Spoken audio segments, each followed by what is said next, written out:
نحمدہ ونصلی علی رسولہ الکریم اما بعد۔ اس وقت جو امت مسلمہ انتہائی تشویشناک حالت میں مبتلا ہے، اور اس وقت ضرورت اس امر کی ہے کہ ہر مسلمان جو ہے امت کی اس حالت زار کو دیکھے اور امت کو پستیوں سے نکالنے کی کوشش کرے۔ یقین جانیے کہ نبی کریم صلی اللہ علیہ وسلم نے ہر چیز کی رہنمائی کی ہے۔ یہ کیسے ممکن ہے کہ رحمت للعالمین ہے اور قیامت تک آنے والے انسانوں کے لیے وہ رحمت للعالمین ہے، وہ ہمیں زندگی کے ہر پہلو میں رہنمائی تو دیں، ہمیں ان کی سنت کے اندر ہر چیز کی رہنمائی مل جاتی ہے۔ کھانے پینے کے آداب، نشست و برخاست کے آداب، سونے کے آداب اور ان سب چیزوں کے آداب، معاشرت کے، ٹھیک ہے، ہر پہلو پہ رہنمائی، چھوٹی چھوٹی باتوں پہ اتنی واضح رہنمائی موجود ہے۔ تو یہ کیسے ممکن ہے کہ نبی کریم صلی اللہ علیہ وسلم جب امت اتنے گمبھیر مسائل میں مبتلا ہو تو اس کا حل نہ دیا ہو؟ آپ صلی اللہ علیہ وسلم نے واضح حل دیا ہے، اور اتنا واضح ہے، خود نبی کریم صلی اللہ علیہ وسلم نے فرمایا تھا کہ ترکتکم علی المحجۃ البیضاء، دیکھو میں نے تمہیں ایک روشن دلیل پر چھوڑا ہے، روشن شاہراہ پر چھوڑا ہے، لیلھا کنہارھا، جس کی رات اس طرح روشن ہے جس طرح کہ اس کا دن روشن ہوتا ہے۔ تو وہ واضح لائحہ عمل، وہ واضح دلیل اور حجت موجود ہے اس وقت، لیکن امت کی ایک بڑی تعداد اس سے غافل ہے۔ تو ہم کوشش کریں گے کہ سب سے پہلے اس امت کی حالت زار جو اس وقت صورتحال ہے اس کو آپ کے سامنے رکھیں،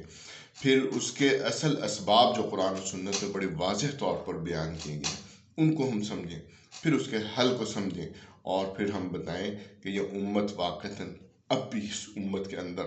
بہت بڑی قوت، بہت بڑا پوٹینشل اور بہت بڑی صلاحیت موجود ہے کہ یہ پوری دنیا کی امامت اور قیادت کر سکے اور یہ امت متحد ہو سکے۔ ابھی بھی موقع ہے، اللہ تعالیٰ ہمیں استفادے کی توفیق عطا فرمائے، لیکن شرط یہ ہے کہ سنجیدگی کے ساتھ اب مسلمانوں کو چاہے جاگ جائیں، وہ غور سے اس کی طرف متوجہ ہوں، اور جو اصل اسباب ہیں قرآن و سنت میں بیان ہوئے ان کو سمجھو۔ نبی کے صلی اللہ علیہ وسلم نے جو واضح حل دیا ہے اس کو سمجھ لیں، تو آپ دیکھیں گے کہ آپ بالکل، آپ کی ساری کنفیوژن، آپ کی جو اتنی بھی پریشانیاں ہیں وہ ختم ہو جائیں گی، اور آپ سمجھیں گے کہ اگر یہ اسباب کی نتیجے میں اس وقت جو امت کی حالت ہے اس کے اسباب سمجھ جائیں تو آپ سمجھ آ جائے کہ ایسا ہی ہونا تھا۔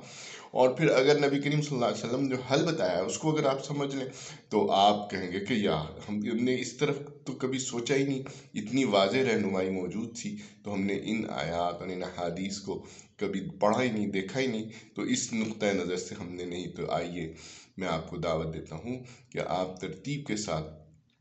اگر اس کو سمجھنا شروع کریں گے اور سنجیدگی کے ساتھ، انشاءاللہ اللہ تعالیٰ آپ کا سینہ کھول دے گا، آپ کو انشراح صدر ہو جائے گا، اور پھر آپ کو پتہ چل جائے گا کہ میرے ذمہ کیا کام ہے اور یہ امت کی اصلاح کے لیے میں کیا کر سکتا ہوں۔ یقیناً وہ واضح رہنمائی مل جانے کے بعد پھر انسان کو جو اعتماد اور جو کانفیڈنس اور جو اس کے اندر ایک لگن پیدا ہوتی ہے، کہ جذبہ پیدا ہوتا ہے، آج امت کو اس کی ضرورت ہے۔ اللہ تعالیٰ ہمیں سمجھنے کی توفیق عطا فرمائے۔